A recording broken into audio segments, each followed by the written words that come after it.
का न घाट का। भाग एक। सुरेश क्लीवलैंड की एक एयर कंडीशनिंग फर्म में इंजीनियर था। अमेरिका में रहते उसे करीब 7 साल हो गए थे। वेतन अच्छा था।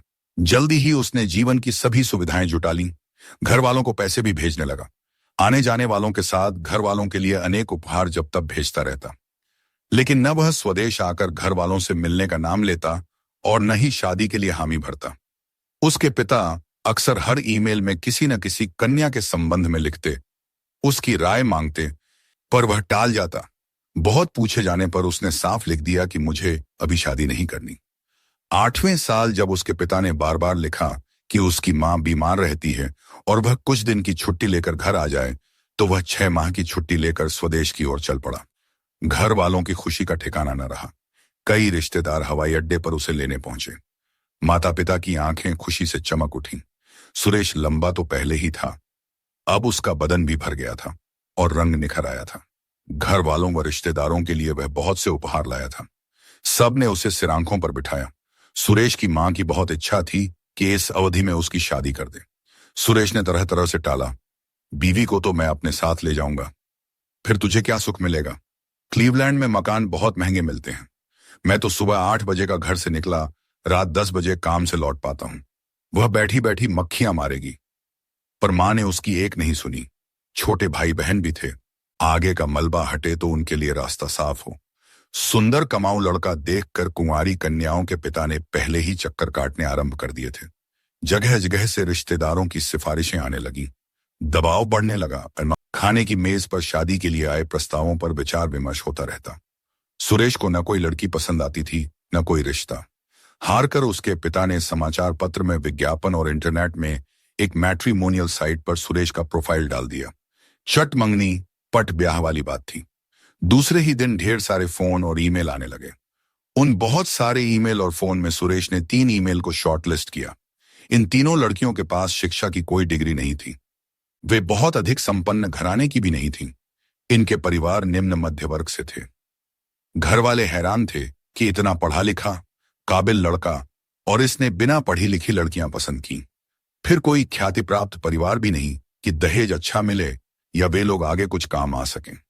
पर क्या करते, मजबूरी थी। शादी तो सुरेश की होनी थी।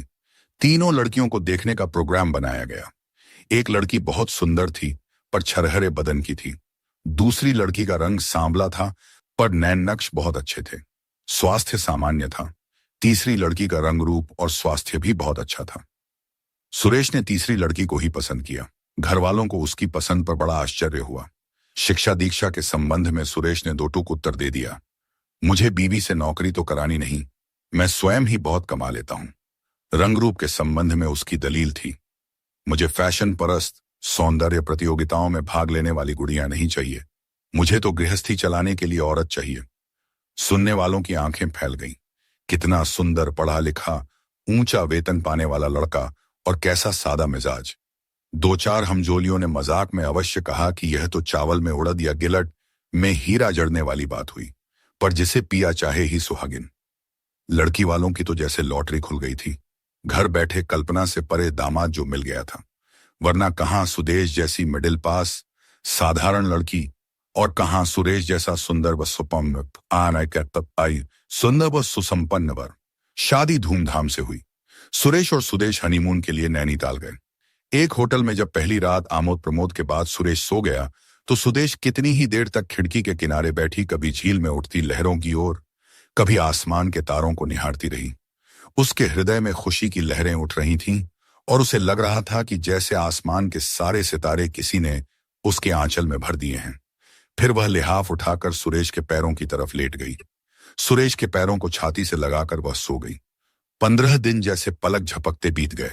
सुबह नाश्ता करके हाथ में हाथ डाले नवदंपति घूमने निकल जाते। शाम को वे अक्सर नौका विहार करने या पिक्चर देखने चले जाते। सोने के दिन थे और चांदी की रातें। सुदेश को कभी कभी लगता कि यह सब एक सुंदर सपना है। वह आंखें फाड़ फाड़ कर सुरेश को घूरने लगती। उसकी यह दृष्टि सुरेश के मर्मस्थल को बेध देती। वह गुदगुदी करके या चिकोटी काट कर उसे वर्तमान में ले आता। सुदेश उसकी गोद में लेट जाती। सुरेश की गर्दन में दोनों बाहें डालकर दबे स्वर में पूछती, जिंदगी भर मुझे ऐसे ही प्यार करते रहोगे ना? और सुरेश अपने अधर झुकाकर उसका मुंह बंद कर देता। धत पगली कहकर उसके आंसू पोंछ देता। नैनीताल से लौटी तो सुदेश के चेहरे पर नूर बरस रहा था। तृप्ति का भी अपना अनोखा सुख होता है। सुरेश की छुट्टियां खत्म होने वाली थीं। सुदेश को वह अपने साथ विदेश ले जाना चाहता था। उसकी मां ने दबी जबान से कहा, बहू को 1-2 साल यहीं रहने दे। साल भर तक रस्म रिवाज चलते हैं, फिर हमको भी कुछ लगेगा कि हाँ, सुरेश की बहू आ गई। पर सुरेश ने एक न मानी। उसका कहना था कि क्लीवलैंड में भारतीय खाना तो किसी होटल में मिलता नहीं, घर पर बनाने का उसके पास समय नहीं। पहले वह डबल रोटी, अंडे आदि से किसी प्रकार काम चला लेता था, पर जब सुदेश को अमेरिका में ही रहना है तो बाद में जाने से क्या फायदा। वहां के माहौल में वह जितनी जल्दी घुल मिल जाए उतना ही अच्छा। वह सुदेश को साथ लेकर अमेरिका रवाना हो गया। जहाज जब बादलों में विचरने लगा तो सुदेश भी ख्यालों की दुनिया में खो गई। शादी के बाद वह जिस दुनिया में रह रही थी उसकी उसने कभी कल्पना भी नहीं की थी। उसने तो कभी जहाज में बैठने की भी कल्पना नहीं की थी। उसके परिवार में भी शायद ही कोई कभी जहाज में बैठा हो। नैनीताल का भी उसने नाम ही सुना था। पहाड़ों को काट कर बनाए गए प्रकृति के उस निर्भरे कटोरे को उसने आंख भर देखने के बारे में भी नहीं सोचा था। पर वहां उसने जीवन छक कर जिया। वहां बिताए दिनों को क्या वह जीवन भर भूल पाएगी। पूरी यात्रा में वह तरह तरह की कल्पनाओं में खोई रही। वह स्वयं को धरती से ऊपर उठता हुआ महसूस कर रही थी। सुरेश इस पूरी यात्रा में गंभीर बना रहा। सुदेश का मन करता कि वह उसका हाथ अपने हाथ में लेकर प्रेम प्रदर्शित करे, पर तमाम लोगों की उपस्थिति में उसे लाज लगती थी।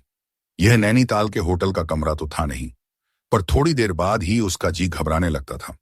उसे सुरेश अजनबी सा लगने लगता था। जहाज के बाद टैक्सी की यात्रा करके अगली संध्या जब वे गंतव्य स्थान पर पहुंचे तो सुदेश का मन कर रहा था कब वह सुरेश के कंधे पर सिर टेक दे और वह उसे बाहों का सहारा देकर धीरे धीरे फ्लैट में ले चले। कड़ाके की सर्दी थी। सुदेश को कंपकंपी महसूस हो रही थी, पर सुरेश विचारों में खोया गुमसुम सूटकेस लिए आगे आगे चला जा रहा था।